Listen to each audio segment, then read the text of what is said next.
We come now to the second of these hybrid debates in Westminster Hall, actually held in the Boothroyd room in Portcullis House.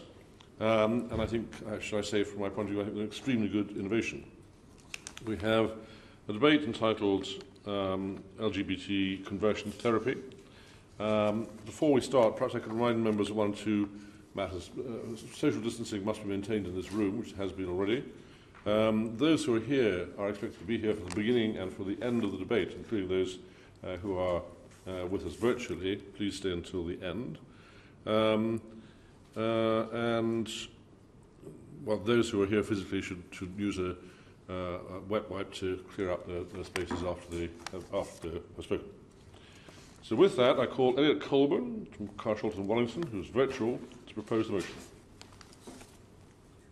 Thank you, Mr. Gray, and it's a pleasure to serve under your chairmanship.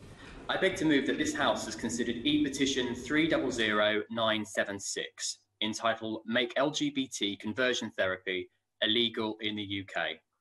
The prayer of this petition states, and I quote, that I would like the government to make running conversion therapy in the UK a criminal offence, forcing people to attend said conversion therapies a criminal offence, sending people abroad in order to try and convert them a criminal offence, and protect individuals from conversion therapy. Despite all major counselling and psychotherapy bodies in the UK, including the NHS, condemning LGBT conversion therapy, it is still legal, and LGBT individuals in the UK are still exposed to this psychological and emotional abuse to this day. The very thought of this sickens me, and I would like to see it stopped one day. The petition, when it closed, had 256,392 signatures, including 487 from my own Carshalton and Wallington constituency. Mr. Gray, there are a few moments that I can think of as being so humbling as to be opening this important debate today. And I think it's testament to the importance of this issue that it was heavily oversubscribed. And I know many colleagues who wanted to get in couldn't.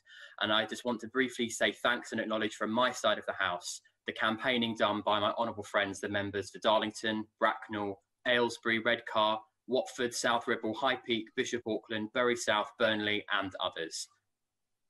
And in preparation for today's debate and throughout my campaigning on this issue since being elected as an MP, it has been my absolute honour to speak to campaign and charitable organisations, experts from the fields of health, religion, education, law and beyond, legislators from across the world, including Malta, Canada, Australia, Spain and New Zealand, where these practices have either already been banned or are in the process of doing so.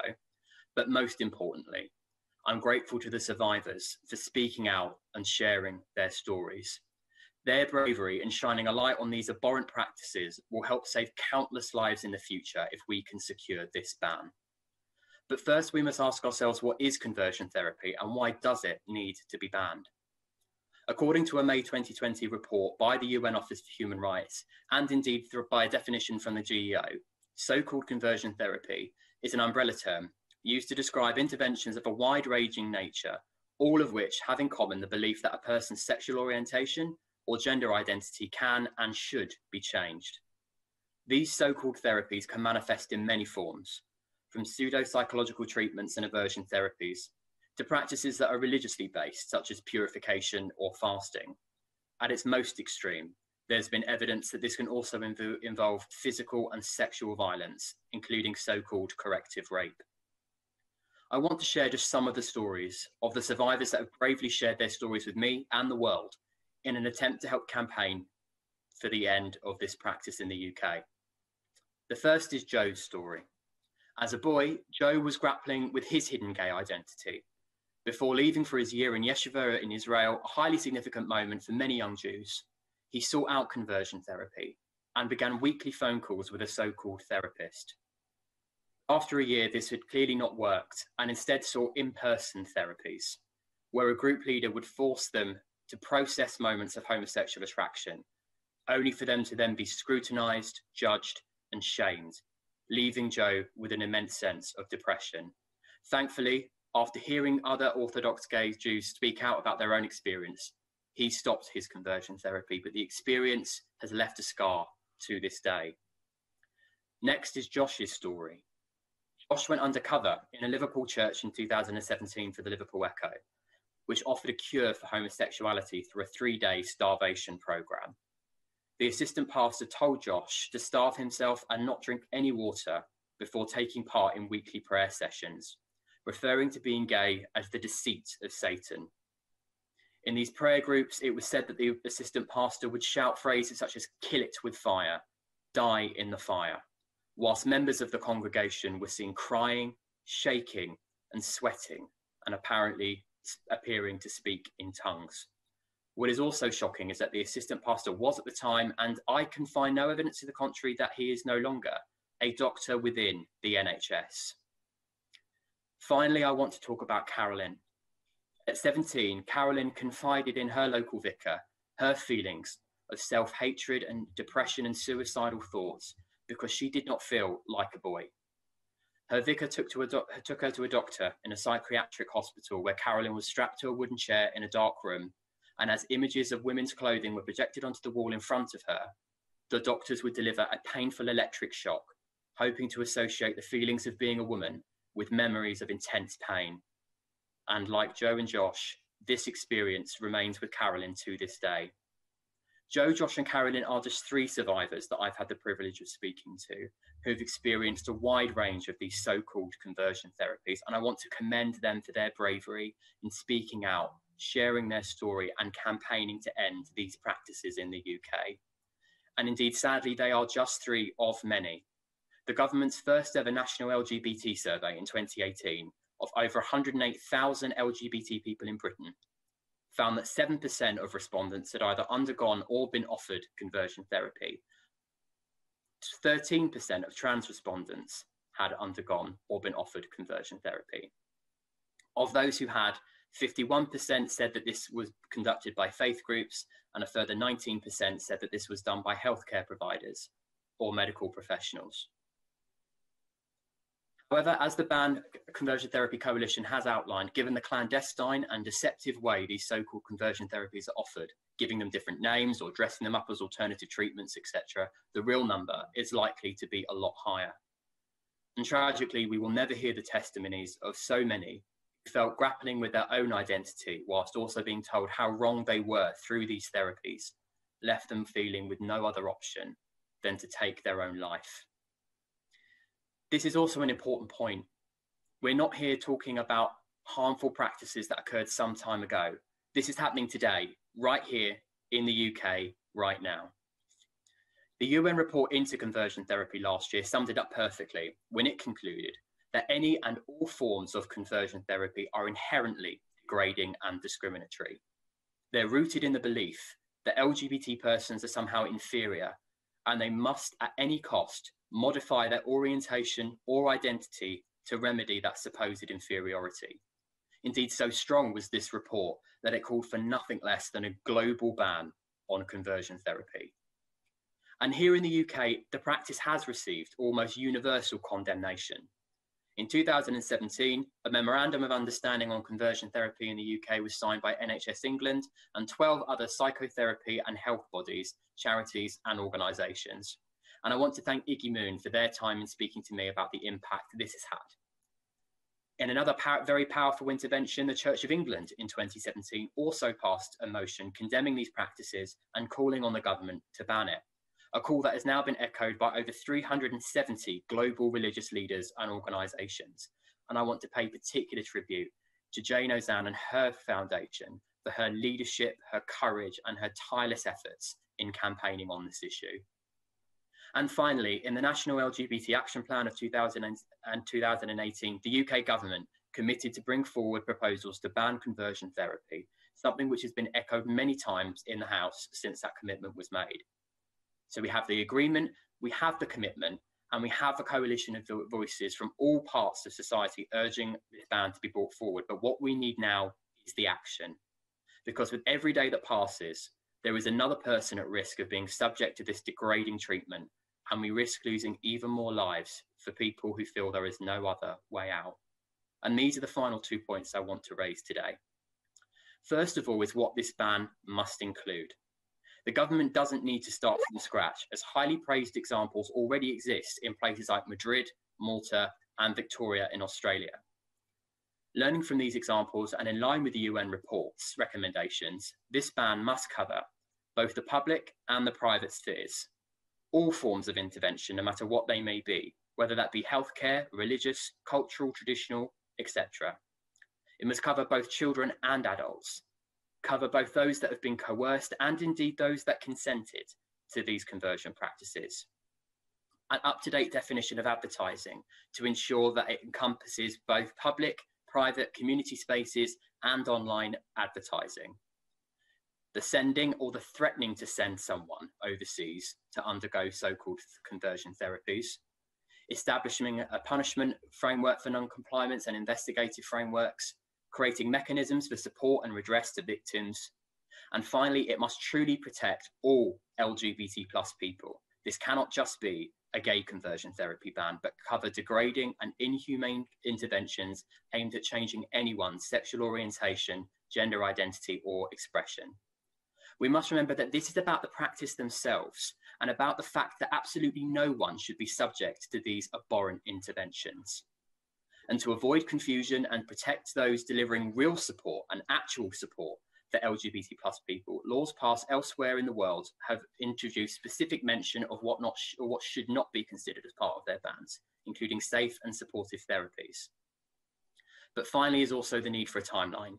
We have a commitment, we have evidence, we have international working examples, so what we need now is a bill. And I appreciate that the government has been gathering evidence and looking to better understand this and explore options.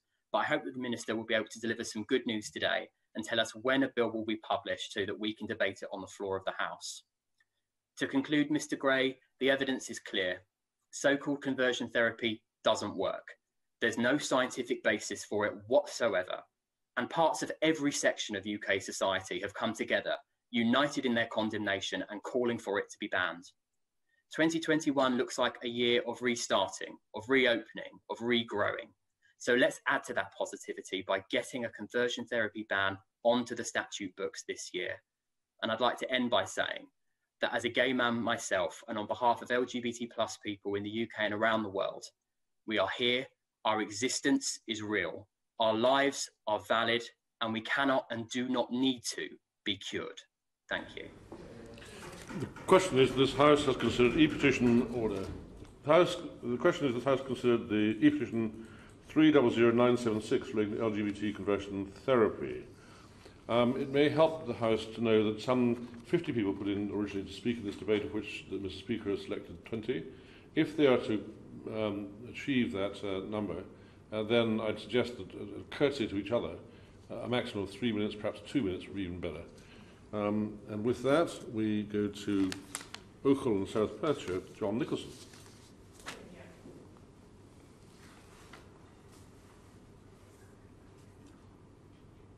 Thank you very much indeed.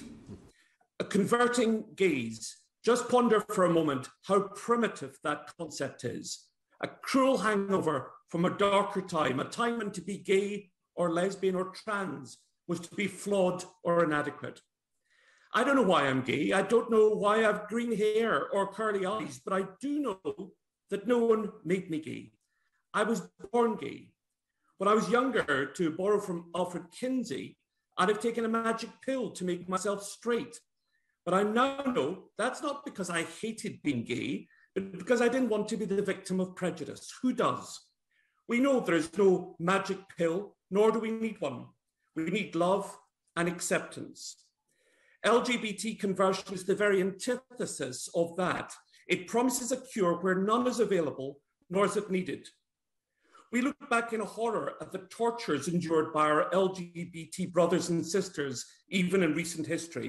Electroshock therapy, lobotomy, and chemical castration endured by Alan Turing at the hands of a vicious and ungrateful political class and legal system. Changing people's sexual orientation is, as we know, scientifically impossible. But that doesn't stop bigots from trying. Pray away the gay, cry some religious groups, who somehow see no contradiction with the command that thou shalt love thy neighbour. Those who hold out the promise of conversion are cruelly targeting the most vulnerable. It is abuse. Now, some in this House know I was a journalist before entering politics, And I once made a film for the BBC in which I interviewed a conversion therapist. It was one of the most chilling encounters of my career. The man in question, utterly untrained, advertised himself as offering the last chance at a normal life.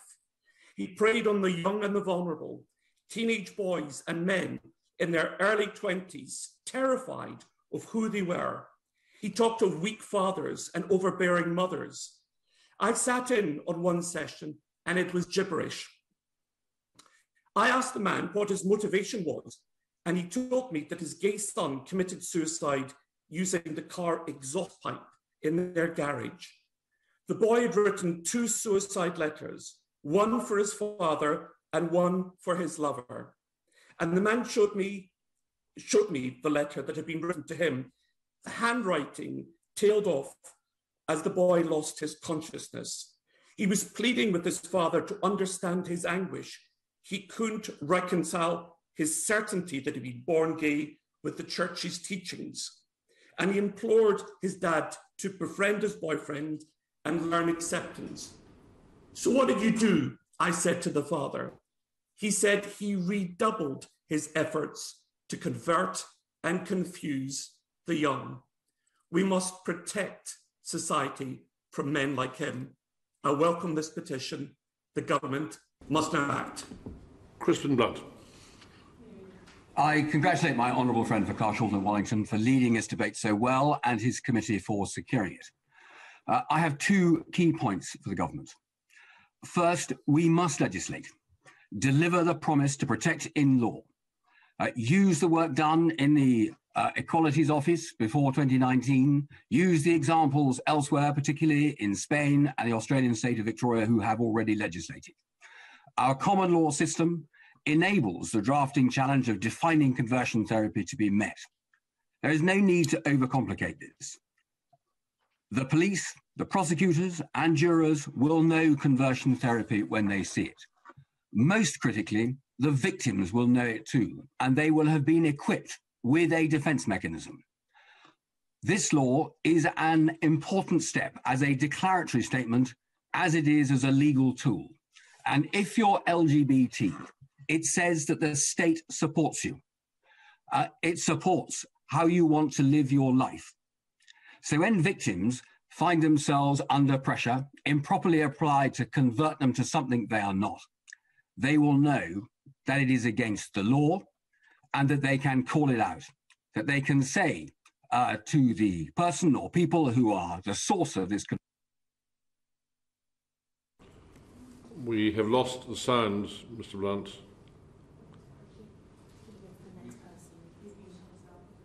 Well, have you muted yourself? You are mute.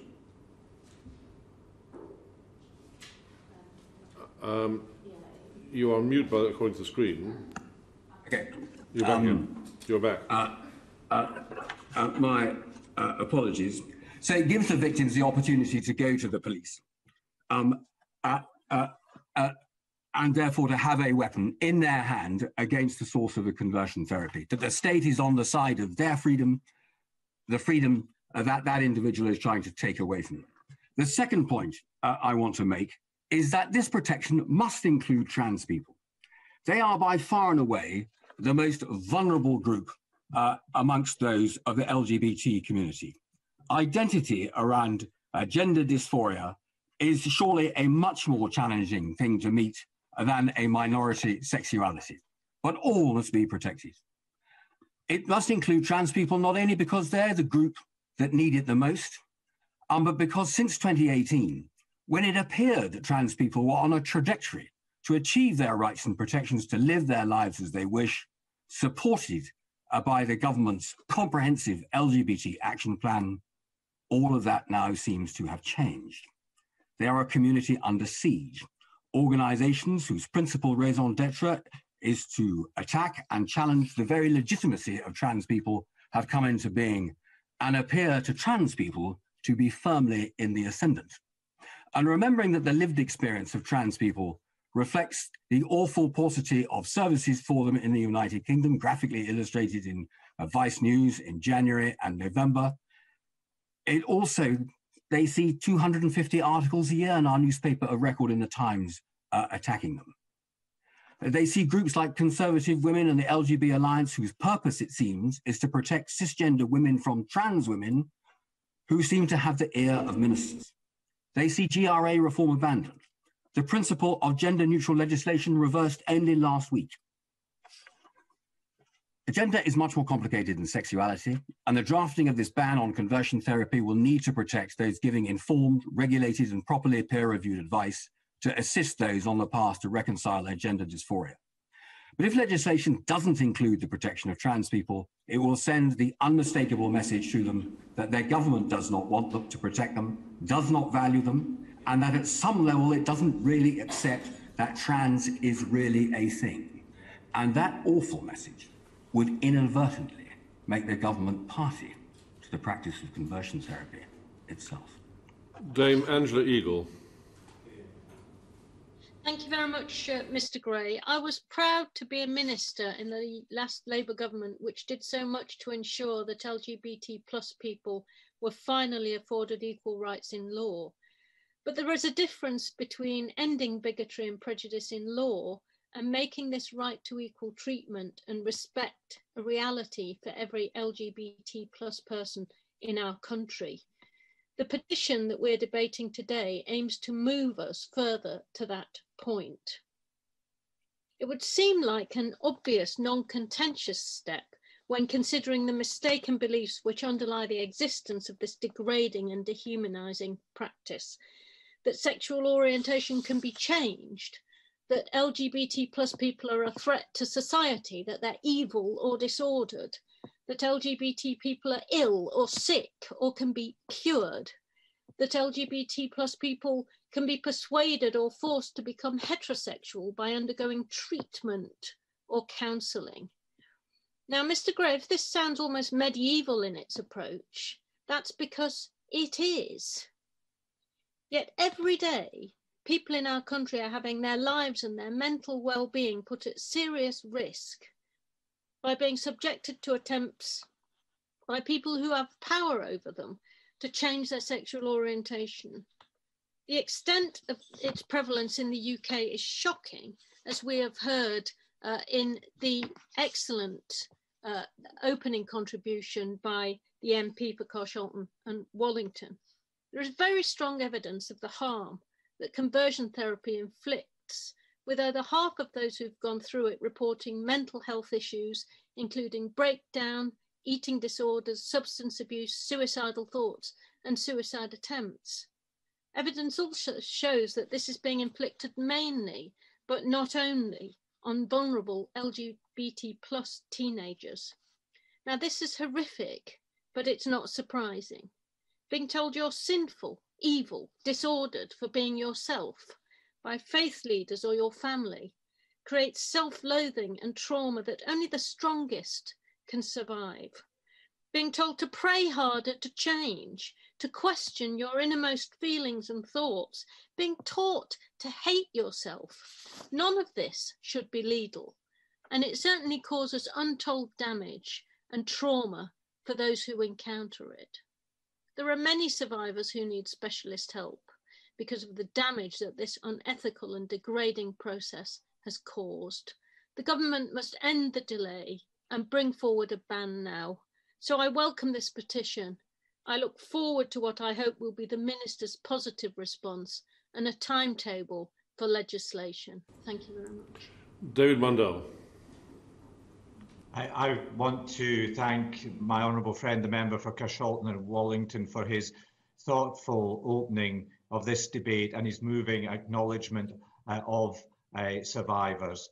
I think it's very important that we see this debate as an opportunity for a call for action from the government. The debate is obviously of moment, particularly to the 250,000 people who signed the petition, and it's an acknowledgement, as the National LGBT Survey demonstrated, that this is going on in our country. 2% in the LGBT plus community had received such therapy, and 5% had been offered it. But I think, we have to treat the term therapy with the contempt it deserves. Contempt, because we must be clear, this is not therapy. It's a pseudo-psychiatric 21st century snake oil. And I think that there is nothing more pernicious than to deem someone sick and then try and coerce them into treatment for something that is right at the core of who they are and who they love. And we cannot tolerate it continuing. Now, there was a similar petition, Chairman, in the Scottish Parliament entitled End Conversion Therapy, which was dealt with last year by its Petitions Committee. Stonewall Scotland, Equality Network, Scottish Trans Alliance and LGBT Youth Scotland all supported the principles of that petition.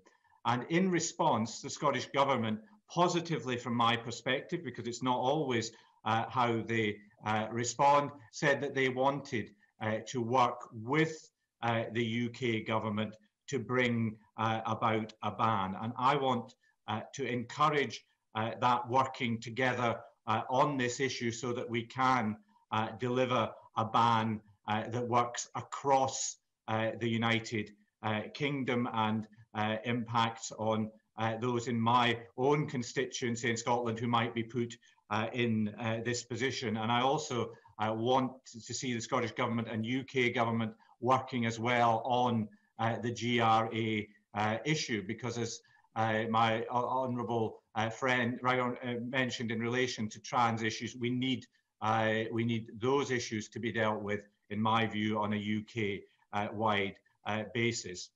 And whilst I'm sure that the government's intentions are positive and the Prime Minister's statement will be honoured, the government has given the impression of being tardy, and now is the time to end that impression. And as the Chief Executive of Stonewall, Nancy Kelly, says, the UK government must stop dragging its feet and make good on its promise to bring in a full legal ban and put a stop to conversion therapy in the UK for good. And I hope in her summing up, the Minister will give us clarity that that is going to happen and the timescale. Mike Hill from Hartlepool. Thank you, Mr. Gray, and it's a pleasure to serve under your chairmanship, and I thank my colleague, the member for Carshalton and Wellington, for his wonderful introduction. I've been contacted by many of my constituents about this petition, each of them as shocked as I am that the government has still not acted to outlaw the practice of so-called conversion therapy inflicted on LGBT people. Chair, the petitioners' aims are neither difficult to enact, nor are they asking too much. Their requests are clear and simple. They simply want LGBT people to live in dignity without having their sexuality or gender identity questioned. Every human being should have the right to express their own identity without the judgment of others. What is clear from the evidence surrounding this practice, compiled by the charity Stonewall, is that this is not the case for everyone who identifies as LGBT in the UK. According to Stonewall's figures, 1 in 20 LGBT people living in the UK have at some time been subject to or recommended for therapies which question their very identity. The number rises to almost 1 in 10 amongst young LGBT adults between 18 and 24, and almost 1 in 5 for trans people. Mr. Gray, in a modern, supposedly decent society, this should not even be an option. It certainly shouldn't be legal. Many of the people subjected to these practices have it forced upon them by their families. In some cases, LGBT people are sent away for treatment abroad by relatives, believing it will somehow cure them, when there is nothing, absolutely nothing to be cured. The only result is severe distress and untold psychological trauma. Every recognised medical and professional body in the UK has described this practice as dangerous. Many other public bodies have also signed up to a common pledge against this practice. However, substantial evidence still shows that too many people continue to believe, despite the evidence, that sexuality and gender identity can be cured in some way. Enacting legislation to end these so-called therapies and ensuring that no practitioner in the UK can consider this as an option to which they can refer a patient would contribute greatly to preventing people persisting in this belief. Mr. Gray, I appreciate that the government have made supportive statements on the issue previously. The Prime Minister himself has described it as abhorrent and something which has no place in a civilised society. The Prime Minister made this statement last summer, and 9 months on, there's been no movement. There is clearly a cross-party consensus in favour of legislating to outlaw this practice. Every day that the government delays legislation, another LGBT person could be subject to this continued abuse. We have the power to act. We have the support to pass the legislation. All we need now is the legislation itself to put our words in action. We can prevent further damage to the lives of LGBT people in this country, but only if we act quickly. Thank you. Physically speaking, and back from her maternity leave, Alicia Kearns. Thank you, Mr. Chairman. When I was elected, I said I'd be a voice for those who others seek to silence, and I stand here today to do exactly that. The need for this ban is quite simple. Victims of conversion therapy currently have no legal recourse to justice, and without a legislative ban, lives are being destroyed. I submitted to the Minister last year a proposed legislative framework backed by over 15 major LGBTQ+ advocacy groups, as well as 10 representatives of all major faith groups in the UK. It sets out a framework that would enable prosecutions to stop this heinous practice, enable statutory bodies to give victims support and protection, identify serial perpetrators, stop the advertising of this fraudulent quackery, and protect potential victims and prevent them from being taken abroad. Because it is only through legislation that we will achieve the protections these communities need and deserve. And I thank the Prime Minister, the Equalities and Health Secretaries for their support for a ban. But I want to focus today on tackling the arguments made by those opposing the legislation. Firstly, the idea that people can consent to this so-called therapy. Parliament and our courts have long recognised that one cannot consent to bodily harm and torture, and conversion therapy is that. Victims of conversion therapy bear mental and physical scars for life, and for that reason, consent cannot be freely given. Secondly, that a ban somehow infringes on practice of religion. It does not. Religious liberty is fundamental, but so too is the liberty to live your life free of identity-based violence and abuse. And we must protect the conversations between a religious leader and a member of their flock, because this is not a fight between faith and unbelief, but rather about protecting the freedoms of the LGBTQ community and stopping those who abuse their authority. We must protect people from those who carry out practices that would never be accepted by any qualified mental health professional. And for that reason, representatives of every major faith group have backed a ban, including the Church of England. The legislation I propose does not prevent individuals from seeking guidance from faith leaders. Thirdly, they argue that a ban won't end the practice and that the worst forms of conversion therapy are already illegal. You can never truly eradicate a practice like this, but legislation gives victims legal recourse. Like FGM, we need specific legislation rather than relying on existing GBH laws. Fourthly, they argue that conversion therapy isn't happening in our country, or to very few people, and that it's not that severe. How many lives have to be lost for it to be deemed to be worthy of tackling? In our country, people are being forced to eat purifying substances, beaten and whipped, forced to undergo exorcisms, corrective rape, being forced into marriages and undergoing genital mutilation. People on my side of the benches have been threatened with and forced to go through conversion therapy. And 2,000 people in the country have the courage to tell the government that they have been subjected to it. But how many more suffer in silence? Finally, some opponents claim that transgender individuals should be removed from the legislation. It is quite straightforward to introduce a safeguard for professionally accredited individuals who can assist persons considering undergoing a gender transition. Conversion therapy falls disproportionately on this community, and any ban that excludes trans people would make legislation self-defeating. Mr. Chairman, on my election, I came to Parliament with one legislative change I wanted to deliver, and that was a ban on conversion therapy. I'd like to particularly pay tribute to the campaigning before I came to this place by the Right Honourable Member for Pudsey and the Honourable Member for Finchley and Golders Green and all those LGBT groups and survivors who've worked so hard. But to my fellow MPs I say, as legislators we have a duty to protect the vulnerable and deliver a ban. And to the survivors of conversion therapy and all those hurting, to all those made to feel ashamed, I say today, love is not conditional, you do not need to change, love is not a pathology, and it damn well doesn't need treating. Thank you, Mr. Chairman. Gary Sambrook. Thank you, Mr. Gray. It's a pleasure to serve under your chairmanship. Conversion therapy, in many ways, is a manipulation. It's a manipulation of emotions. It's a manipulation of the coming out process. It is a manipulation of people finding themselves and also understanding themselves as well over many years. Now, I came out when I was 22, 9 years after I probably realised that I was slightly different to the rest of the lads at school. And it's the emotional turmoil that you go through when you're going through this process. Even when I was at school, and I'm only 31, when I started school, it still wasn't legal to adopt.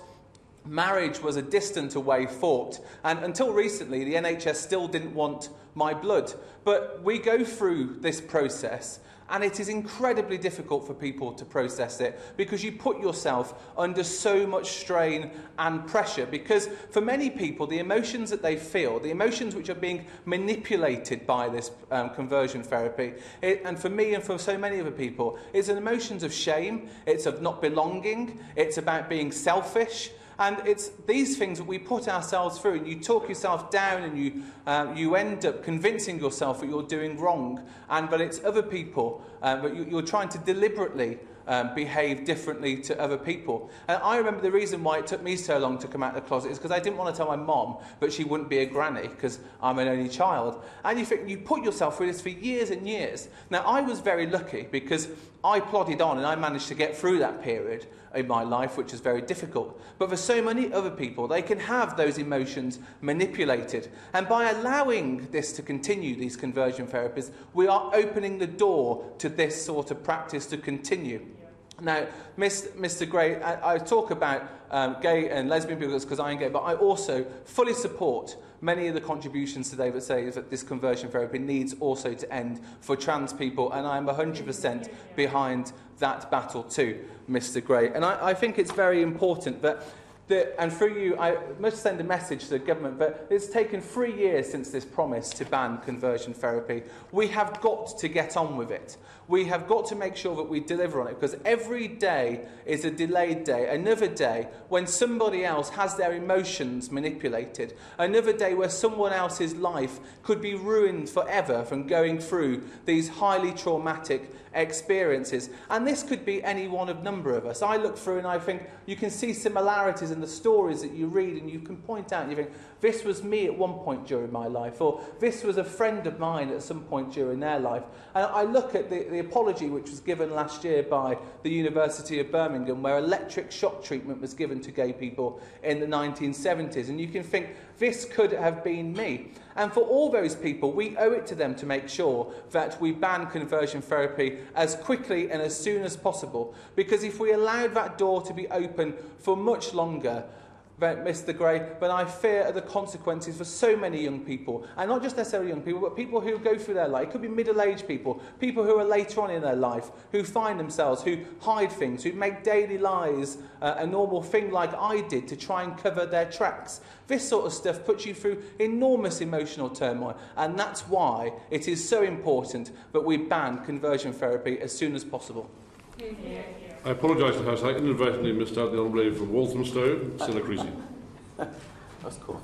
It's easily done, Mr. Gray, please don't worry.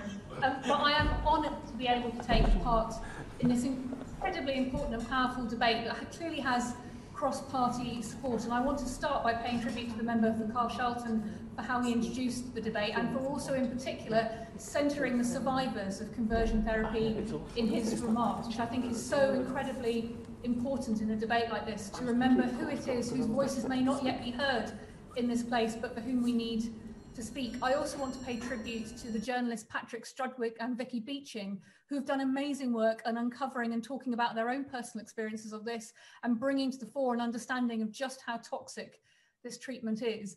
And to everybody who's spoken so far and given their personal experience to this, I think that is what Parliament at its best does. I want to, as previous speakers have done, take on some of the arguments about why conversion therapy is illegal and should be made illegal, because I think there has been a lot of focus on whether or not it works, as if actually there are any conditions under which such a therapy would be acceptable if it could be shown to be ethical.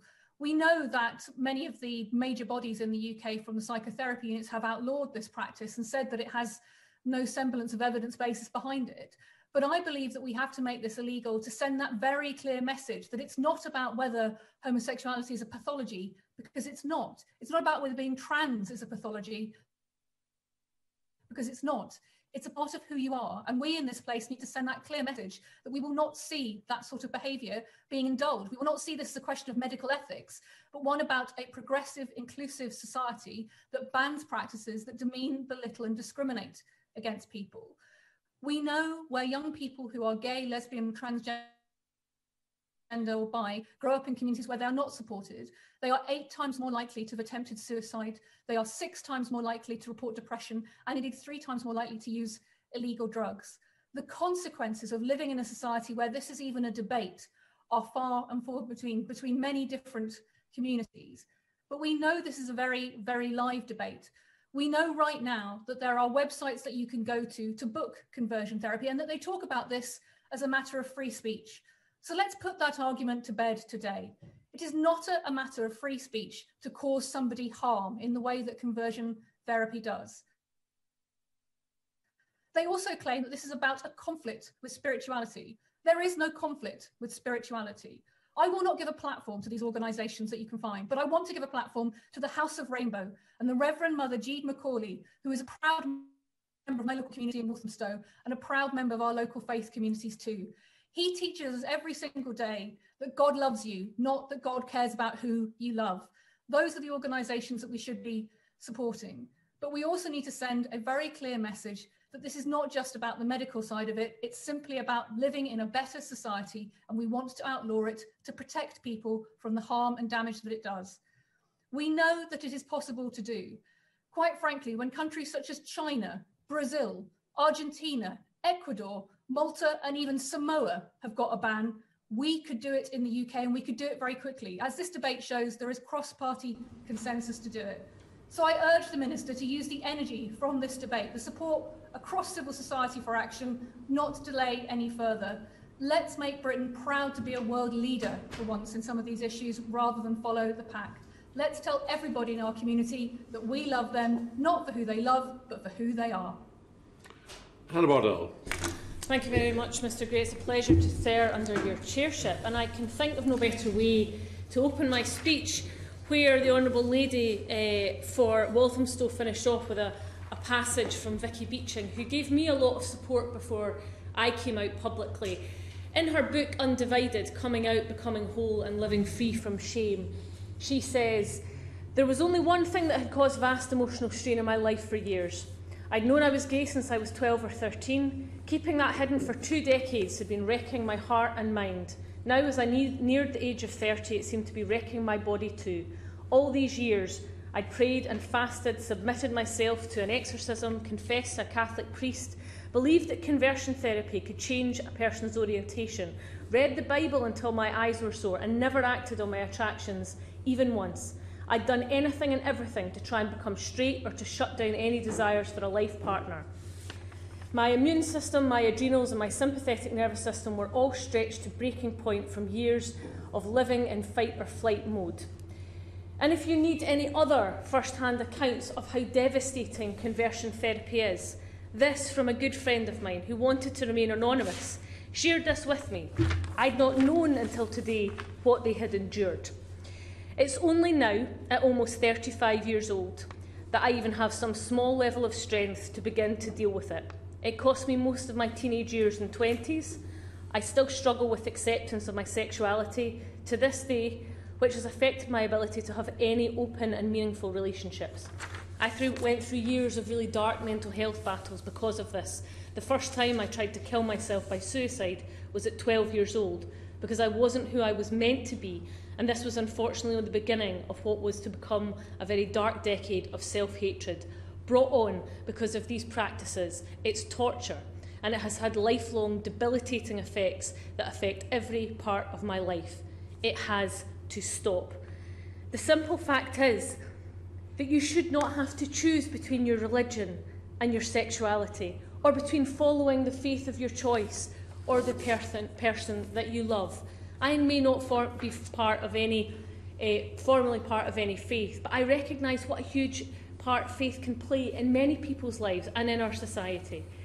The National LGBT Survey of 2018 showed that 51% of respondents who had undergone said faith groups had conducted it, and 19% had said it had been conducted by healthcare providers or medical professionals. We simply, as parliamentarians, as legislators, cannot allow this practice to continue. I was well into my 30s when I came out. Part of why I didn't come out so soon will always be a mystery to me, but a big part of it was because I was from a single-parent family. And I grew up in a loving family that I knew would accept me for whoever I was, but I didn't grow up in a society who would accept me for whoever I was. I grew up in a society that said heteronormativity and having a parent of each gender was the ideal, and I couldn't face up to being a lesbian. Now, as the daughter of a single mother and a proud out lesbian, I realise that they are my strengths, my superpowers. But that's not the case for so many in the LGBT community. I know how hard it was to come out to a loving family and friendship group. I cannot imagine how difficult it is for people who are oppressed and subject of conversion therapy. So we must draw a line in the sand, Mr Gray. We must ask ourselves as parliamentarians, what are we here for? We're not just here to make grand speeches and grand gestures. We are here to bring about change, to change the law, and to outlaw this abhorrent practice. 50 minutes ago, 6 speakers. Simon Baines. Thank you, Mr Gray. It's a particular honour to follow the very moving speech by the Honourable Member for Livingston. Today, I received an email from my constituent, Madeline Dessy, to thank me for my card to wish her a happy 18th birthday, which she is celebrating today, and to ask me to speak today in support of the campaign to ban conversion therapy, particularly as articulated by Stonewall Cymru to both her and to me. I'm honoured to speak in this debate on Madeline's behalf and on behalf of many other of my constituents in Clwyd South, who have written to me with similar views to those of Madeline. The speakers who have come before me have articulated with passion, emotion and clarity the barbarity of conversion therapy, which is an alarmingly widespread practice that seeks to erase, repress, cure or change an individual's sexual orientation and or gender identity. I hope very much that we can end soon the possibility that conversion therapy can currently legally take place in medical, psychiatric, psychological, religious and cultural communities in the UK. I'm very glad that the Prime Minister has taken a clear position and has stated that conversion therapy has no place in civilised society. Put simply, being gay or lesbian or bisexual is not an illness to be treated or cured. I'm deeply concerned by the long-term impacts of this practice on victims both mentally and physically. In particular, there are clear links between conversion therapy and increased risk of suicide. As my honourable friend, the member for Carshalton and Wallington said in his powerful opening speech, this is an issue that has cross-party support, and the call to ban conversion therapy is backed by those in the health, counselling and psychotherapy industry. A number of countries have already banned the therapy and taken action to tackle this abhorrent practice. The government has been clear that this practice has no place in our society and will take action preventing these activities from continuing. And I know that ministers are considering all legislative and non-legislative options in order to end conversion therapy practice for good. But I hope that this debate will accelerate the government's move to legislate for this ban and therefore enable us to continue to progress towards a world where everyone can live without shame or fear of their sexuality and whom they love. Stephen Doughty. Thank you, Mr Gray. It's a pleasure to see you in the chair, and can I thank all the members who've spoken so far, and Member for Carshalton and Wallington for introducing this debate and some very powerful contributions. I think the first thing to say is it is happening. It is happening in this country, and that should be a shame to us, and we must act on it. There is no scientific basis. It is torture. It is a denial of basic human rights. It leads to violence. It can in some cases lead to, as we've heard, horrifically corrective rape. It is abuse, and in tragic circumstances it can lead to death. And I want to thank all the many constituents of mine in Cardiff South and Penarth for writing to me and reaching out, the friends who over many years have spoken to me of their own harrowing direct experiences. And I want to pay tribute to the group of organisations, the MOU group, and all the other individuals and organisations, some of whom I've met with this week, for all the work they've been doing, and also to pay tribute to my honourable friend, the member for Swansea West, who has been raising this for many, many years, and in fact introduced bills in this place to ban conversion therapy in 2013 and 2018, and it's a shame they were not taken up by the government before now. This is not a party political issue, this is a human rights issue, as we have seen today by the breadth of strength of feeling across this House. I want to speak predominantly about the religious context, because that's from what I come myself. I'm gay, I am a Christian, God created me, God loves me, and I love God. But I've had some pretty unpleasant experiences myself in repressive environments when I wasn't able to be clear about my sexuality.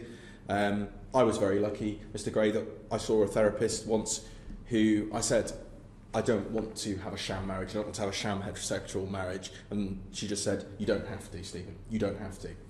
And what if there were more therapists like that instead of some of the horrors that we've been hearing about today? Anybody who's watched films like Boy Erased or have heard the powerful testimony from groups like the Ozam Foundation will know just the reality that many people in religious experience can go through. The 2018 Faith and Sexuality Survey showed that of the 468 people who've been through conversion therapy, 91 admitted attempting suicide and 193 had suicidal thoughts, and over 50% were advised to go through it by a religious leader. And I thought the point raised by the Honourable Member for Rutland and Melton about consent, I don't think you can give consent to this. And I'm alarmed to see, I'm sorry to say, Mr Gray, in the Secretary of State's letter attached to this debate, what I fear could be a get-out clause. It talks about seeking spiritual support, but we need to be aware of what that can be used to cover up. And I point to Article 10 of the Evangelical Alliance, Biblical and Pastoral Responses to Homosexuality, which says we encourage evangelical congregations to welcome lesbians and gay men. However, they should do so in the expectation, like all of us living outside God's purposes,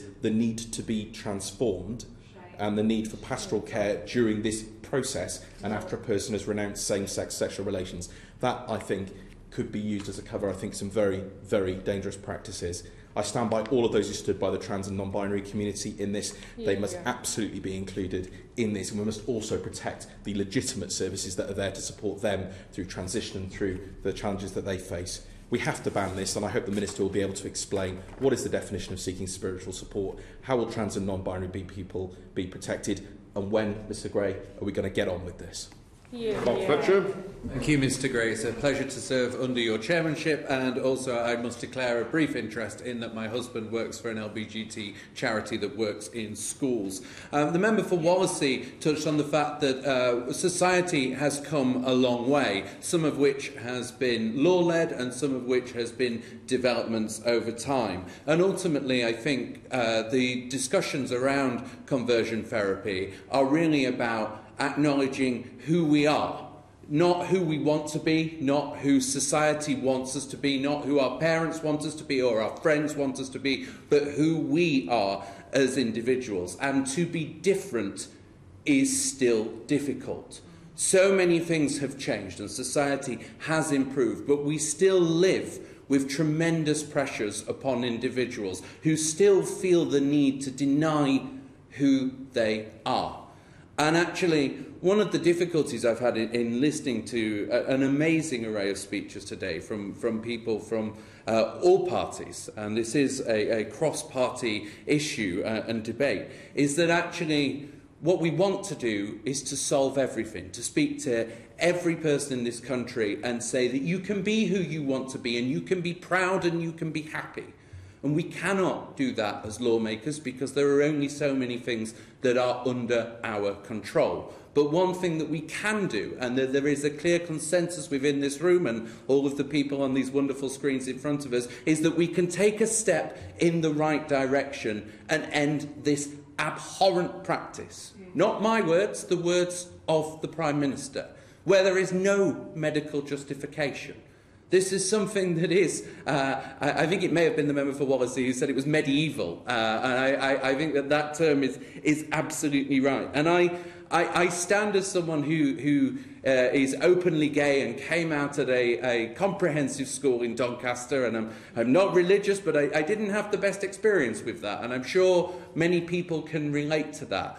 And I want to say to all of the boys and the girls who know that they are a little bit different, whether it is that they are gay or whether it is that there is something that isn't quite right, that we will have your backs, that we will continue to push for this, and we will continue to try and make your lives a little bit better. And in my last 30 seconds, I just want to say one thing to the online LGBT community who have sort of looked today and said, why should there be a debate? We should just crack on and end conversion therapy. And I understand your argument, but I question that arrogance, because there is always a need to win the argument, and there is always a need to keep advancing and making sure that the things that we do here and elsewhere are led by the best arguments, and that we continue to fight that fight. We have 3 more backbenchers in 5 minutes. Hal Williams. Hal Williams. Sorry, thank you, Mr. Gray. 243 people in my Arfon constituency signed this important petition. I add my support and that of Plaid Cymru to the calls for a legislative ban on conversion therapy across the UK and on minors being taken out of the UK for conversion therapy abroad. This must include a ban on the advertising and promotion of such practices and proper support for victims. The Conservative government in 2018 acknowledged the issue and committed to ending conversion therapy in their LGBT action plan. Nearly 1,000 days later, this practice is still legal. Cronogwen, who was an important 19th century figure in the history of LGBTQ plus people in Wales and a literary figure of national importance, said, "It is a pretence in everybody to try to be what they are not, and it is a loss for anybody not to be what they are." Despite progress since then, her words still ring true. In fact, Stonewall Cymru found that 1/3 of LGBTQ plus employees in Wales hid or disguised their identity at work. Banning conversion therapy is an important step towards creating a truly equal society, as is the Plaid policy of ensuring that trans people have legal recognition of their gender through a streamlined, demedicalised process based on self-declaration. Lastly, Mr. Gray, the action plan says ending conversion therapy will require a UK-wide approach. So what discussions has the Minister had with the Welsh Government about this? And has the Welsh Government requested legislative competence to introduce a comprehensive ban in Wales? Thank you. Dr. Jamie Wallace. Thank you, Mr. Gray. It's a pleasure to serve under your chairmanship. And can I begin by congratulating my honourable friend for Carshalton and Wallington for leading this very important debate and for such a compelling and moving opening. Conversion therapy is a damaging, degrading and discriminatory practice that seeks to correct something that does not need fixing, somebody's sexual orientation, their gender identity and or expression. It does cause severe physical and psychological suffering. It does violate the human rights of the LGBT community, and it is considered by some a form of torture, and for good reason. If we want to eradicate this insidious form of homophobic, biphobic and transphobic abuse, we need a legislative ban to make conversion therapy illegal, and we need one as soon as possible. It's vital that this government leads the way for our LGBT plus community and makes history with an effective legislative ban as quickly as possible. Figures from the National LGBT Survey found that 7% of people have been offered or undergone conversion therapy. And I think I should echo comments made in support of trans people, with their trans respondents to that survey suggesting that almost twice as likely to have undergone or been offered such therapies. And I think it's important to also echo comments that this abhorrent practice is taking place across Britain today and right now. And as it is, the law does not protect my constituents from it, despite how harmful and damaging it is. I'd like to finish in the short time I have with just saying that I think that the point made by the Ban Conversion Therapy Coalition in relation to support for victims and survivors, whether through charities or faith groups or mental health practitioners, to help them overcome the trauma that they've endured and to help them rebuild their lives, is a very important ask, and it's one that I'd ask to be included in any future services that are offered. And I do think that the member for Carshalton and Wallington made some very good points about what an effective ban should include, and I echo his statements on that. A ban should include preventing people from being threatened or sent abroad. It should also protect people regardless of age, and it should also support victims and survivors regardless of whether they were coerced or consented to the practice, and it must ban the advertising and promotion of such practices, both offline and online. These are the right things to do, and the sooner this government takes action, the sooner the UK can join the growing number of global leaders in LGBT rights who have already taken such steps. Thank you. Very briefly, please, Alan Smith. Thank you, Mr. Gray. It's a pleasure to serve under your chairmanship, and I can be brief.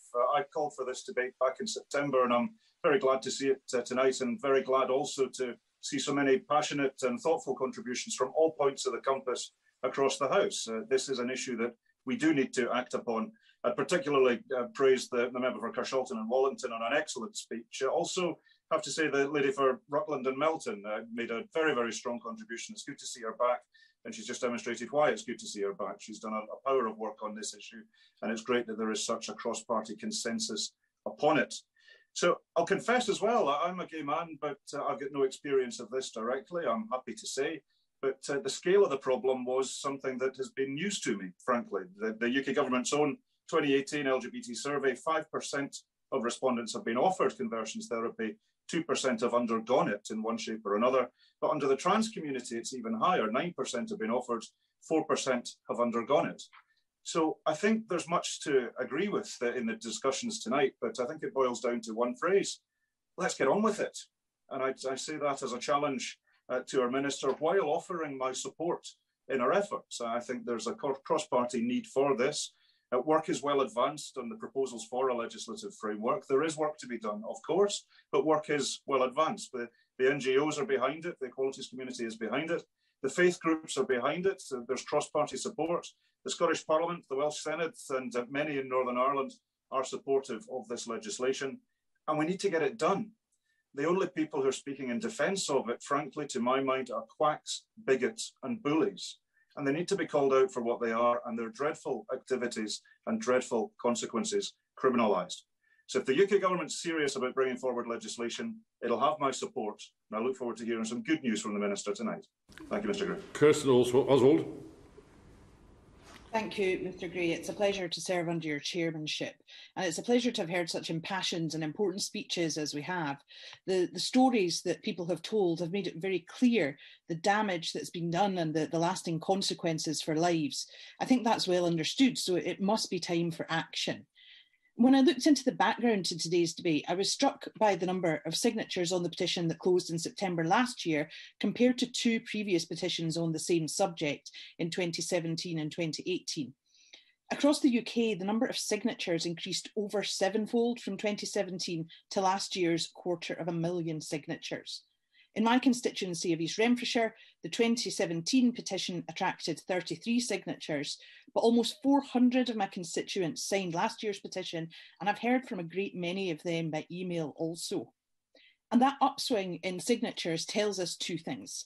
First, that there is a growing welcome recognition of the need to tackle this wholly unacceptable practice, which we know is not only hugely discriminatory, but also so very damaging to those directly affected. And I think that the Honourable Member for Carshalton and Warrington spoke very powerfully about that.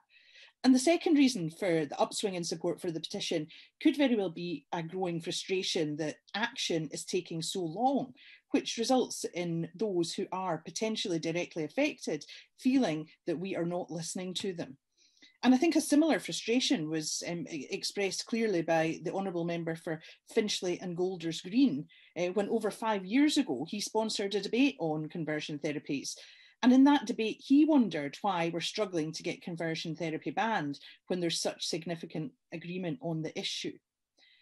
Let's be clear, LGBT people don't need their identities debated, nor do they need to be converted. That has to be the fundamental thing here. Nobody's identity should be subject to debate or to change by other people.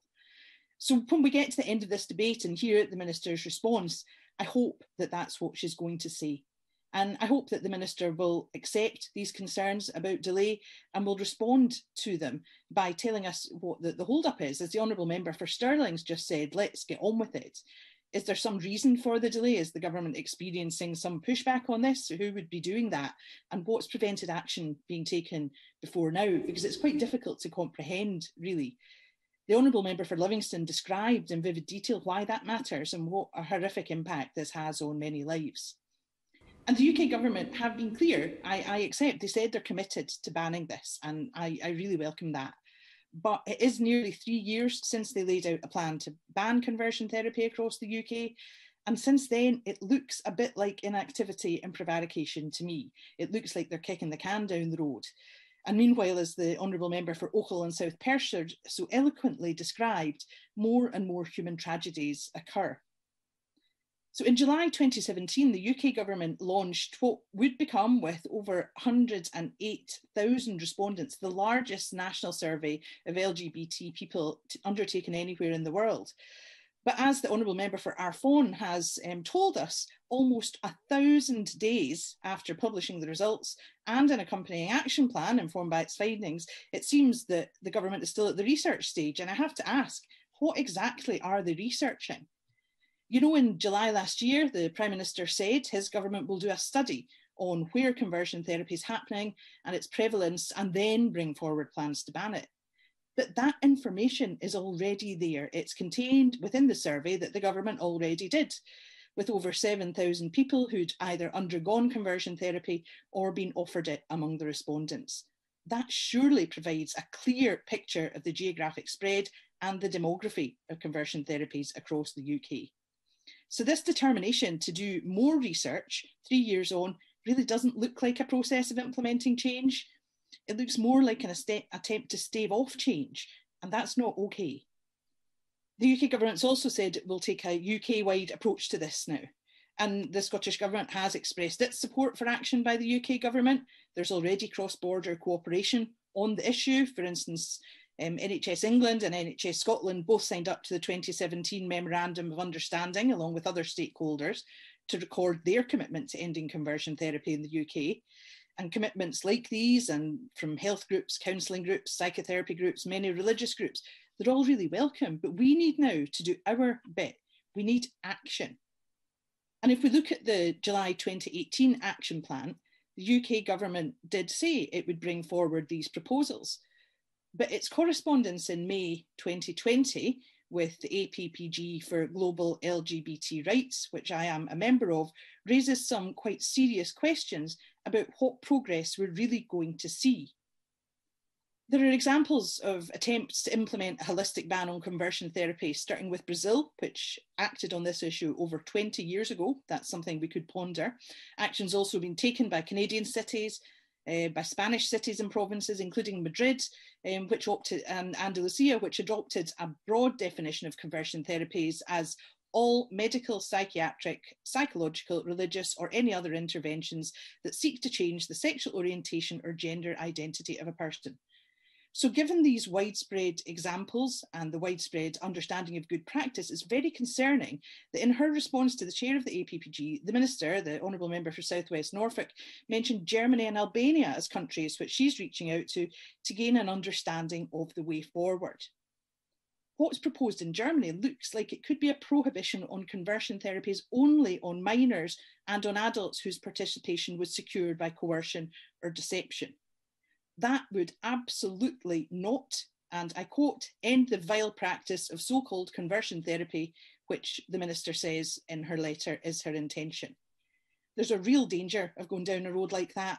It would legitimise conversion therapy. That's something that we absolutely cannot be prepared to support.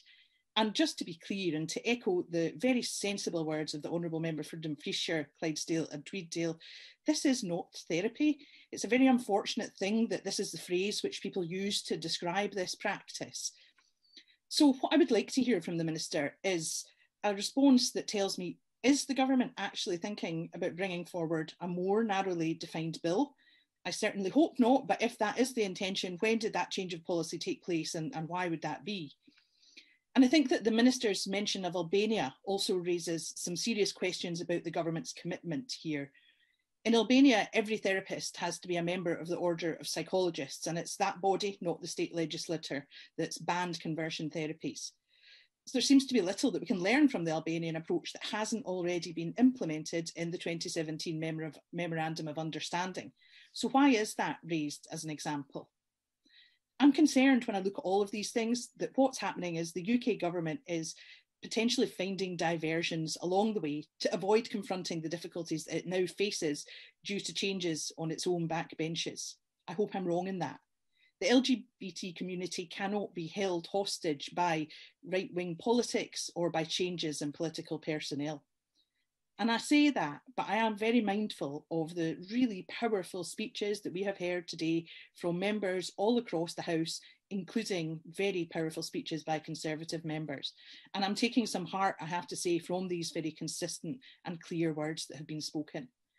So in that context, and thinking about the people who are directly affected by this practice, I'm urging the Minister to do the right thing.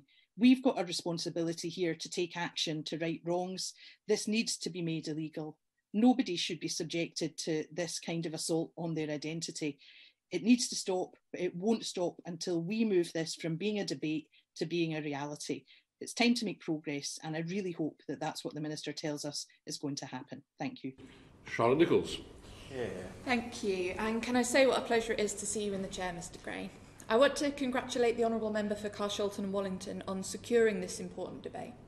So-called LGBT conversion therapies are disgusting, exploitative, damaging and a relic of bigotry. In 2021, we recognise better than ever what illness and disease looks like. Being gay, lesbian, bisexual or trans is not a sickness. It is a fundamental part of an individual's very identity. So-called LGBT conversion therapies need to be banned, and I want to thank in particular the honourable members for Reigate, Wallasey and Cardiff South and Penrith and Livingston for their powerful contributions. We are lucky in this place to have such assiduous campaigners on LGBT issues on different sides of the House, and I'm pleased this is an issue which appears to have such consensus cross-party. Peddlers of these supposed treatments not only perpetuate a fraud on the public, but they cause genuine harm, psychological distress and lasting emotional damage. The 2018 National Faith and Sexuality Survey found that 58.8% of people who had undergone these therapies had suffered mental health issues, with significant numbers citing anxiety, self-harm and eating disorders. More than 2/3 of these had suicidal thoughts and almost 1/3 had actually attempted suicide. This is why all major UK therapy professional bodies and the NHS oppose treatments to try to change a person's sexual orientation or to suppress a person's gender identity. All of our major faith groups support a ban, as was reiterated at the Interfaith Conference held remotely in London last December. As a religious Jew and a bi woman, I've been heartened by contributions from honourable members in the debate who hold their faith close to their heart, but who know that there should be no dichotomy to reconcile between religious freedom and protecting the safety, well-being and dignity of the LGBT community. This cannot be a justification for continued delay, and I thank the Honourable Member for Cardiff South and Penrith for making that point so clearly. A number of countries have fully banned conversion therapies, including Malta. In other federalised countries, various states and provinces have legislated for bans. I also commend Instagram and Facebook for banning promotion of conversion therapies on their sites and hope that other social media companies will follow suit.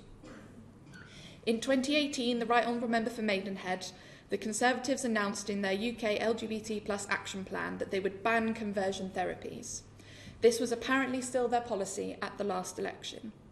However, last year the Prime Minister said that, quote, "What we are going to do is a study right now on, where is this actually happening, how prevalent is it, and then we will bring forward plans to ban it."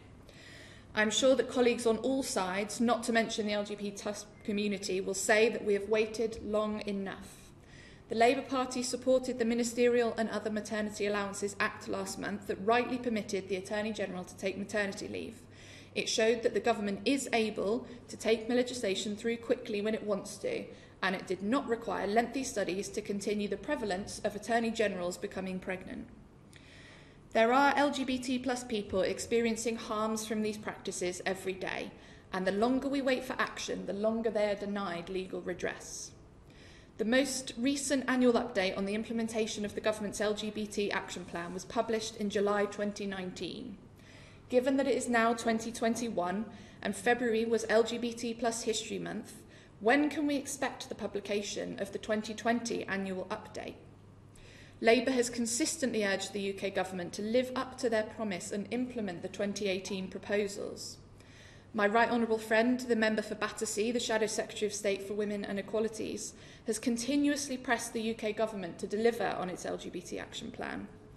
Putting laws on the statute book, such as protection orders for people who are vulnerable to cultural or religious pressure to suppress, deny or forcibly change their sexuality or gender identity, is not a matter of merely virtue signalling. It would make concrete legal defences for people who need it and would make it simpler for statutory support services to work together to help people in need. And I'd like to commend Gallup, the LGBT+ anti-violence charity, who I met on Friday, ahead of today's debate, to hear not only the harrowing evidence they have collected about these abhorrent practices, but how such protection measures, including multi-agency risk assessment conferences, would have allowed these individuals to have been safeguarded. The Labour Party welcome the action that the government has taken over the past decade to legislate against female genital mutilation and further steps against honour-based violence and forced marriage, where these protection order frameworks are in place. This is a further area where we must now see action. This is an opportunity to show the world the face of global Britain, setting an example and doing what is right. Our values can be clearly put into law to be seen by other countries where these awful practices are more common. The time has come for the government to act to ban these practices, and if they do, the opposition will support them.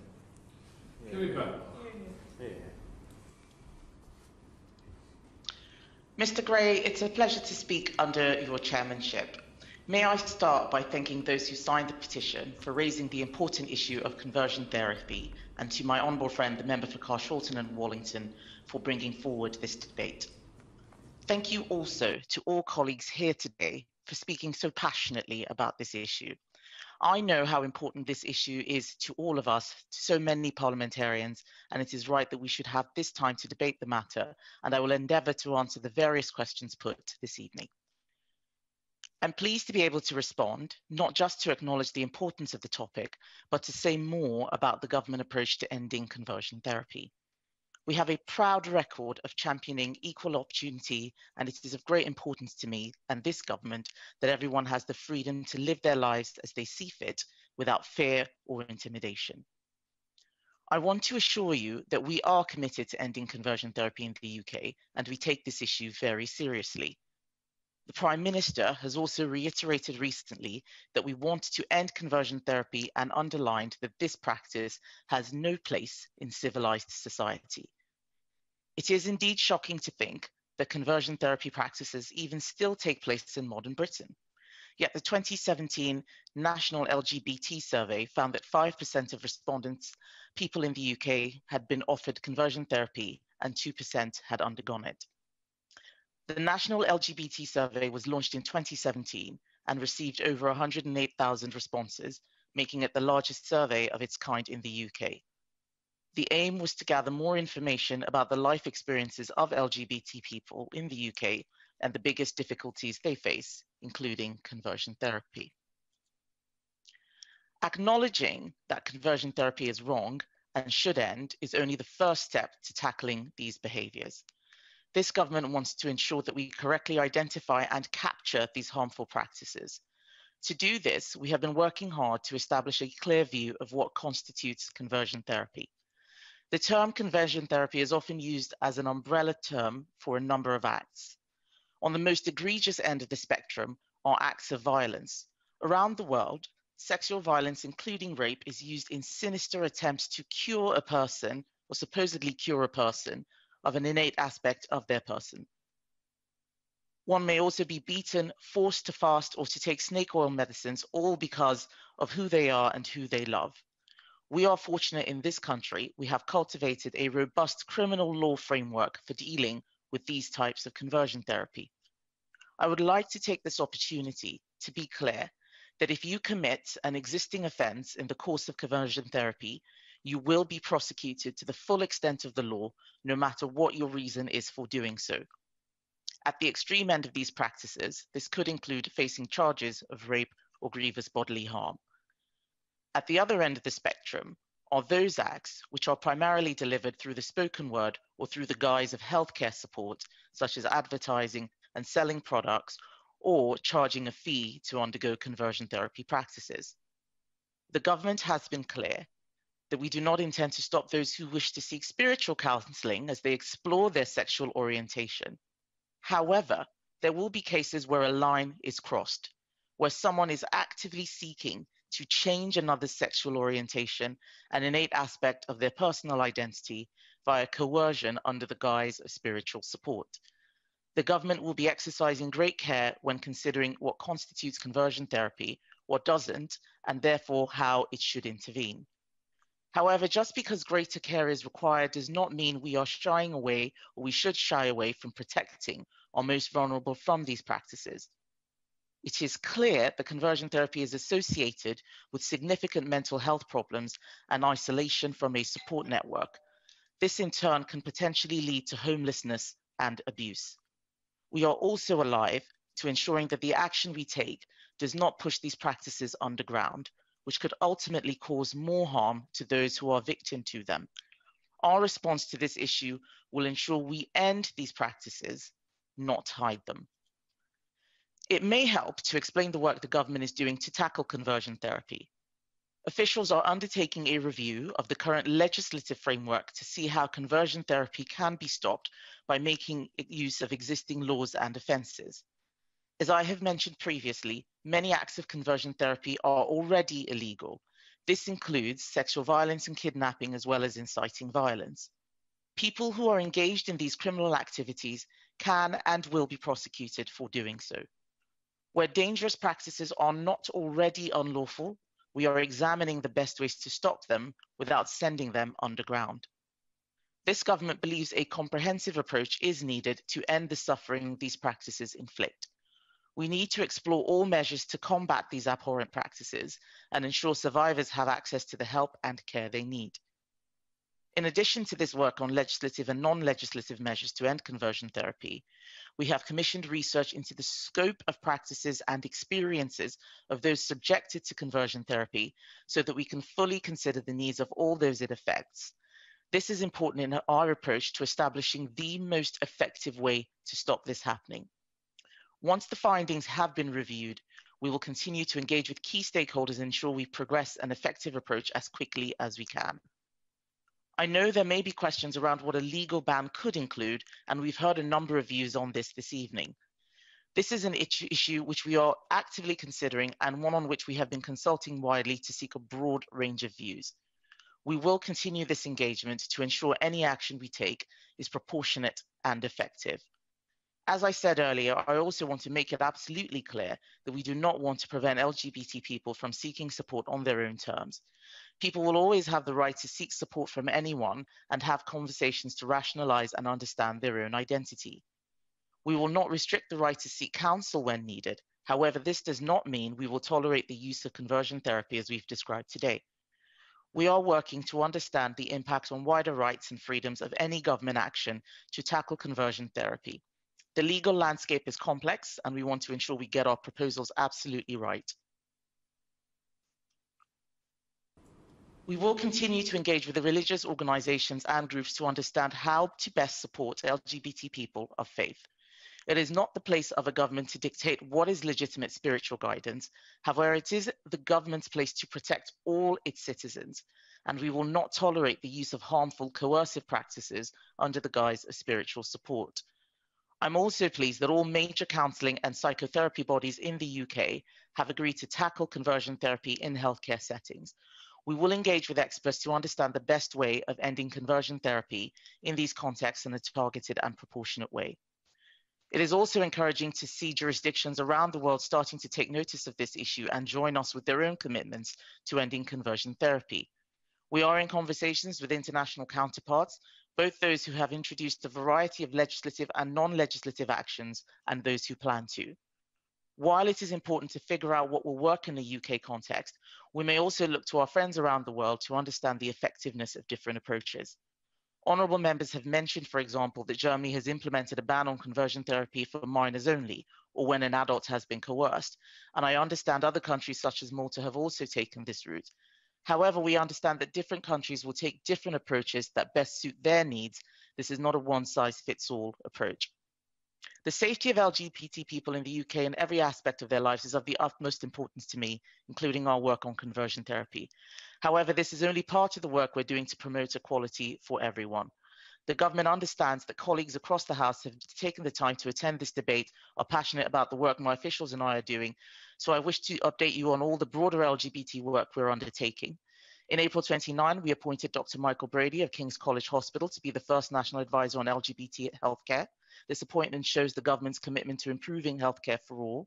I'm very proud that in December 2020, DHSC announced that men who have sex with men in a long-term relationship will be able to donate blood in England following changes to blood donation criteria that will be implemented in summer. I'm also aware that waiting times for gender identity services are currently very long. We're taking meaningful action to address the historic problems that have resulted in long waiting times. And I'm pleased that they will establish at least 3 new gender identity clinics over 2021, with the first of these opened by the Chelsea and Westminster NHS Foundation Trust in July. This is the first service of its kind established in the NHS in England for around 20 years.